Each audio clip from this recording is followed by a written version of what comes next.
Eaze fires back at Green Dragon founders in ongoing litigation. The California-based cannabis delivery company was acquired at auction earlier this year, but the future remains unclear. The executives of California-based cannabis delivery company Eaze have shot back at the marijuana investment company headed by Andrew Levine of Green Dragon fame, arguing in a new court filing, that the family is nonsensically trying to harm Eaze with frivolous litigation that requests records to which the family already has access. Meanwhile, tech billionaire James Henry Clark, one of the founders of Netscape, has taken ownership of Eaze with a $54 million auction purchase last month through his company Founders JT LLC. But plans for Eaze have not been made clear. Legal wrangling. The latest lawsuit filed by Levine on the same day Eaze went up for auction claimed that Levine, his wife, and his son, all three of whom had ownership stakes in Eaze, were improperly denied access to company records. The suit follows a separate court action filed by Levine last year, in which he accused the company of fraud and other misdeeds. That lawsuit was dismissed without prejudice. In its response filed on September 5th in the Delaware Court of Chancery, Eaze asserted that the Levines have not been denied any access to records, but rather were trying to force the company to go through a lengthy discovery process that could aid another potential fraud lawsuit. The company also accused Levine of stealing company records and improperly accessing the company database in order to search for incriminating emails that could provide ammunition for his earlier fraud lawsuit. The response labels Levine as a serial litigator and notes that he and his family controlled 42% of Eaze shares before Founders JT won the auction on August 6th with a winning bid of $54 million. Eaze CEO Corey Azzolino said in an email. He also noted that no other bids were offered and no other company showed up for the auction, and that the Levines will not have any ownership stakes in the new entity moving forward. Eaze said in its court filing that it offered to produce whatever records Levine wanted earlier this year, and as long as he'd signed a confidentiality agreement. But instead of agreeing to such terms, Levine filed suit on August 6th. The company also noted that Levine's wife, Lisa Letter, received almost $16 million from the business in connection with a $37 million loan from Founders JT, which was repayment for a loan by Letter. Letter also resigned from Eaze board of directors earlier this year. The dispute is one between competing sets of sophisticated owners of the company, where Eaze and its management have been unfairly caught in the middle, rather than engage with Founders JT, Mr. Clark, and Mr. Thomas Jermaluk. Plaintiff for the family have bizarrely and repeatedly attempted to harm the company, Eaze asserted in its response. As part of the dispute between the Levines and Founders JT, Levine in mid-2022 repeatedly and improperly accessed the company's server to engage in a series of unauthorized secret searches of multiple Eaze email accounts of others seeking to find salacious and embarrassing information, the suit claims. Beginning in August of 2022, plaintiff ran thousands of searches across the company's server for records hitting on terms such as, but not limited to, Jew, racist, Levine's, Letter, Andy, Lisa, TJ at 411tj.com, Green Dragon Folks, Jim at groupclark.com, Corey WSGR, and Sexist. Suit claims adding that Levine improperly accused thousands of documents and emails, or accessed thousands of documents and emails from Eaze employees' accounts. The behavior continued for approximately 6 months until the conduct was discovered, his access revoked, and ultimately his employment was terminated, the suit charges.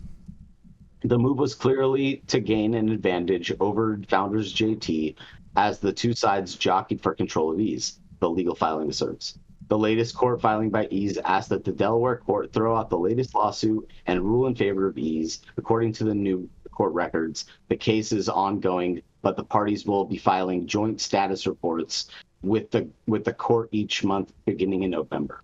So we should hear more in November. Despite the new owner's willingness to pony up $54 million for Eaze, the company's future is still unclear, Azzolino said. Both Clark and Jermaluk resigned from Eaze board of directors in February of last year, according to the court filing.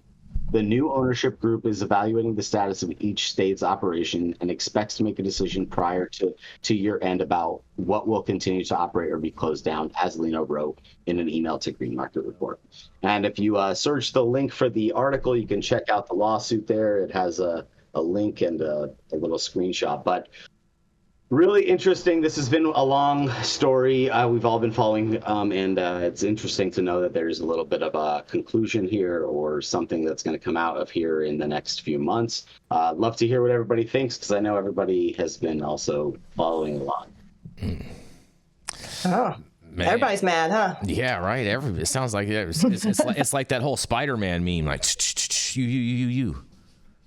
Everyone's pointing. Ooh, I like our setup. We look good at that right now. Look at that. Like, nice. Ooh, what is that? What is it? Is it air traffic control? What are we looking over here? The world, because we're reporting on global cannabis. We're the source. Mm-hmm. Yeah, that's the Intercontinental 70th floor right there. I don't know, man. That background looks fake, Jason. I'm calling bullshit. No, looks bro. AI generated. No. We have the best site design team over here that is always constantly coming up with amazing new ideas to stimulate for your viewing pleasure. I'd say it don't look good. We look great. Yeah. I'm just saying, yo, it's green screen, bro. That's just because you're not down here. The air's better down here, He's mad he's not in the desk, right? Yeah, he's not. Yeah, exactly. I ain't never mad. I pretend to be. Yes, I pretend to be. Well, you know who really is mad, and they're probably not pretending, is whoever loses this lawsuit. So I expect that there will be another suit filed. I expect there'll be a motion to compel. I expect they're going to try to enforce it, and I expect there'll be a lot more mudslinging going on. But I mean, anti-Semitism, hate, things like that. We don't have any room for any of those things in the industry or anywhere. It's just not acceptable. Fair yeah, enough. man. There's some real words of hatred and vitriol here, and Yarrow's going off, but he is on mute while he does so. Yeah, which is I was thinking you were just talking over me, and then I realized I needed to press a button here, okay? I need some tech support. Give me a teenager over here. Sharp as a bowling ball, that guy. That's right.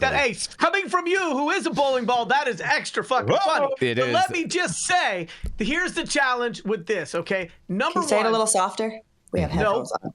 No, the only thing soft on this show is your skin. So the only thing that I think is worth pointing out is, number one, I don't think you accuse Levine of being litigious. If you're in the cannabis industry, unfortunately, some measure of litigation, either as an investor or even an operator, does have to be part of your business plan. The other thing I just wanted to clarify is there is no allegation of anti-Semitism. It's just that this guy had access to the server and was searching words up, maybe to try to find something that he could then use later to say, "Oh, I've been discriminated against." But there's no smoke or fire here that indicates that he's been discriminated against at all. The other thing is if he did go sneaky peeky around in their server for 6 months, like, that's actually easier to prove than some of the allegations he might want to level at them, right? Like, you're not allowed to do that. That's like going to the kitchen and eating all the cookies in the jar when your mom said you could only have one. Not okay. And then lastly, I just think that it's interesting because we've seen this year on this show, companies jockeying for public perception, and then they dismiss lawsuits, or there's no there, or there wasn't any fire where there was smoke. And so I just think that these people are playing to the press more than anything else. Mm-hmm. Sorry about the skin and the bowling ball comments. No, the skin is. I do have very soft skin, actually. what do you use for moisturization there? What do I use? Yeah. I have like a coconut oil situation that I put on in the shower before I'm fully dry, and then I know where you can get some used baby oil for cheap. Oh boy. Oh man. Oh man. They saved it? You do just good exfoliation, just a little after shower. Yarrow's working for the auctioning company after the show. Yes, Diddy's baby oil's in receivership. Who wants to receive it this way? It's about to be a Yarrow party. Lightly used and infused with GHB. That's just like we're in a rabbit hole right here. No, listen, somebody get Cody Sanchez in here real quick to get us turned around right. Oh my God, boy, dirty Cody. You did see in Project 2025 what they had about mineral oil and baby oil, right? They're gonna ban that. They're gonna make you have to get a license for that. Puff Daddy somewhere saying, "Oh hell nah." Did you see that? All right. Well, I know that we're far enough down this rabbit hole. The folks at Costco were explaining why the feds found so many bottles of baby oil. They were like about to just go to bat for their good customer there. Like, no, he got a deal. You don't understand. He was prepping. He bought it in 2020. He bought a whole we pallet. weren't sure. Man. Let's hope cooler heads prevail in this whole Eaze and Green Dragon lawsuit. You think that's what's going to happen? You really think that's what's going to happen? Nope. Well, No. Nope. Hope is not a strategy, Jason. That's why I said let's hope for you know it. what I wish? You know what I wish? You know who I wish we had a comment from in this article? I wish we had a comment in this article from Eaze's union rep on what they think about all this. Well, Eaze doesn't really have a union rep because Eaze is not a licensed company, so they skirt all those things. No, there's a union rep. We've been covering the story of their. Yeah. We work, but the unionized. Here's the thing: the unionized employees are the ones that actually work for the license holder, not Eaze, the management company. And that's how Eaze fucks people because they split everything. We all understand that, Jenny. So then it would not be Eaze's union rep; it would be the operator's union rep. Jason, I'm picking up what you're putting down. I'm speaking to the people, Jenny. Okay, not the logistics. Okay, speaking to the people.